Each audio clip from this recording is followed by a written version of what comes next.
In the heart of history, there's a tale of a ruler who wasn't just powerful but outrageously rich. Imagine a time when gold flowed like rivers and salt was as valuable as diamonds.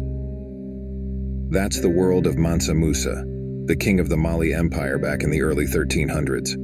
Mansa Musa wasn't just rich. Some say he was the richest person ever.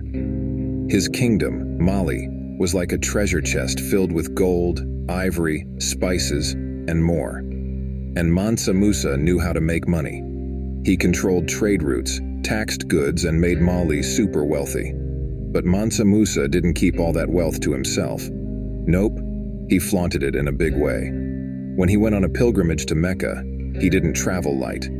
Picture this: an entourage so huge, it made heads turn wherever they went. And he brought along so much gold that it changed the value of gold in Egypt. Now, Mansa Musa wasn't just about flashy trips. He was a smart ruler too. He expanded Mali's borders, making it even richer. He also made friends with other powerful rulers, spreading Mali's influence far and wide.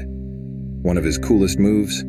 Turning Timbuktu into a hotspot for learning. Scholars from all over flocked to Timbuktu thanks to Mansa Musa's support. And he didn't stop there. He built mosques and other impressive buildings, leaving a mark that still wows people today.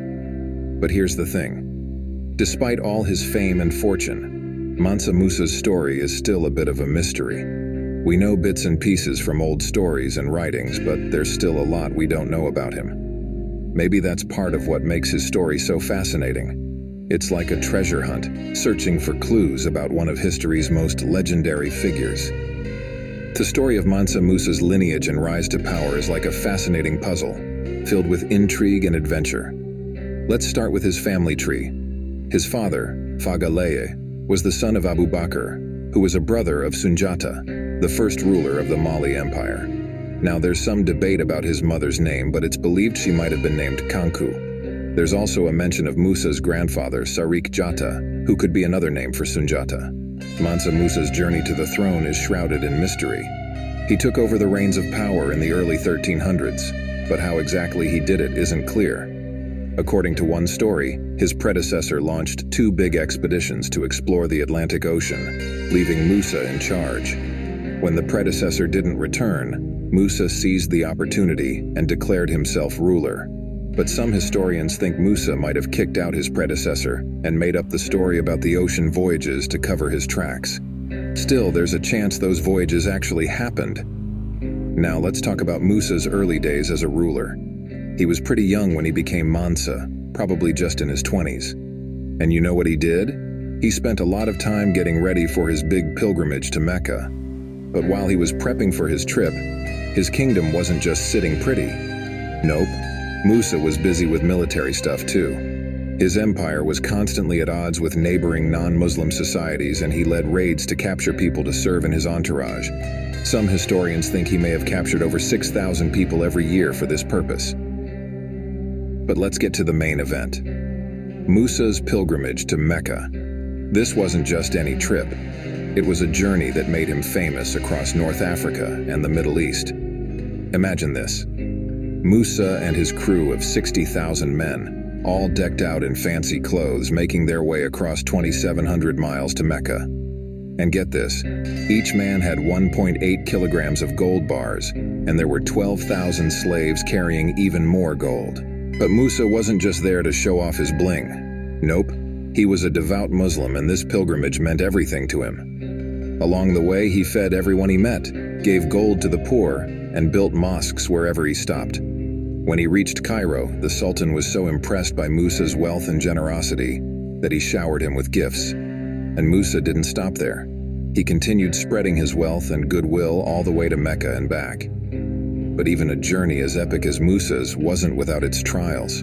On the way back, disaster struck. Many of Musa's followers died, and they ran out of money and supplies. Musa even had to borrow money to make it back home. Despite the hardships, Musa's pilgrimage left a lasting impression, not just in Mali but across the Muslim world. And along the way, he even convinced scholars and poets to come back with him to Mali, enriching his kingdom with knowledge and culture.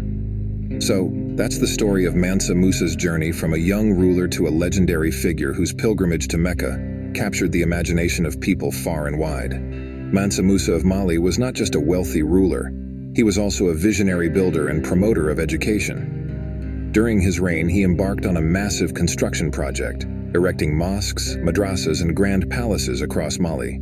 The famous Sankore Madrasa, known as the University of Sankore, was one of the remarkable institutions built during his time. In Niani, his capital, Musa constructed the Hall of Audience, an impressive building adorned with intricate arabesques and precious metals. This hall served as a link to the royal palace and showcased the grandeur of Mali's architecture. Under Musa's rule, Mali experienced an advanced level of urbanization, with major cities like Timbuktu becoming centers of trade, culture, and Islamic scholarship. Musa brought architects from Andalusia and Cairo to build magnificent structures, such as the Jingwereber Mosque in Timbuktu, which still stands as a testament to his legacy. Timbuktu, in particular, flourished as a hub of learning and commerce. The University of Sankore was revitalized under Musa's patronage, attracting scholars from across Africa and the Middle East. The city became renowned for its markets, drawing merchants from distant lands and even capturing the attention of traders from southern Europe. Despite facing challenges like the invasion of Timbuktu by the Kingdom of Mossi in 1330, Musa's legacy endured. He swiftly reclaimed the city, fortifying it with ramparts and a standing army to protect its prosperity. While Musa's magnificent palace may have disappeared with time, the structures he commissioned, such as the University of Sankore and the Jingwereber Mosque, continue to stand as symbols of Mali's rich heritage and cultural significance. Through his commitment to architecture and education, Mansa Musa left an indelible mark on the history of Mali and the wider world. Mansa Musa is famous for his immense wealth and remarkable generosity, with some claiming him to be the richest person in history. However, historians like Hadrian Collet argue that accurately calculating Musa's wealth is nearly impossible. Contemporary Arabic sources may have exaggerated his riches to convey the idea that Musa possessed unimaginable wealth, rather than providing precise figures. During his pilgrimage to Mecca, Musa's extravagant gift-giving reportedly caused a temporary drop in the value of gold in Egypt. While some claim this led to economic upheaval, others, like Warren Schultz, argue that such fluctuations were normal. The wealth of the Mali Empire, which Musa ruled, stemmed from trade and tribute rather than direct control over gold-producing regions. The gold Musa brought on his pilgrimage likely represented years of accumulated tribute gathered during his reign. Despite his vast wealth, Musa's journey to Mecca reportedly left him financially strained. He had to borrow money from Egyptian merchants at high interest rates for his return journey.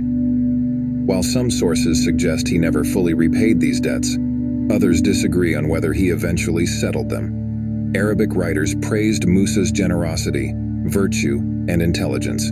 Ibn Khaldun described him as an upright and just ruler, with tales of his fairness still recounted to this day. The exact date of Mansa Musa's death remains uncertain, with conflicting accounts from historical sources. Ibn Khaldun suggests he died in 1332, but other sources indicate he passed away in 1337. Al-Umari, writing around 1337, claims Musa returned to Mali with plans to abdicate and live in Mecca, but died before he could do so, implying an earlier death. Some scholars argue that Musa's son Magan may have been involved in diplomatic events after Musa's death, adding to the confusion. Musa's reign is often considered Mali's golden age, although this perception may be influenced by the extensive record-keeping of Arabic sources. The Mali Empire reached its peak during his rule, covering a vast territory in West Africa. In Mande oral tradition, Musa is sometimes criticized for straying from tradition and squandering Mali's wealth. However, elements of his story, such as his pilgrimage to Mecca, have been incorporated into figures like Fajigi, symbolizing hope and blending Islamic and traditional beliefs. The name Musa has become synonymous with pilgrimage in Mande tradition, used to refer to other figures who embarked on similar journeys.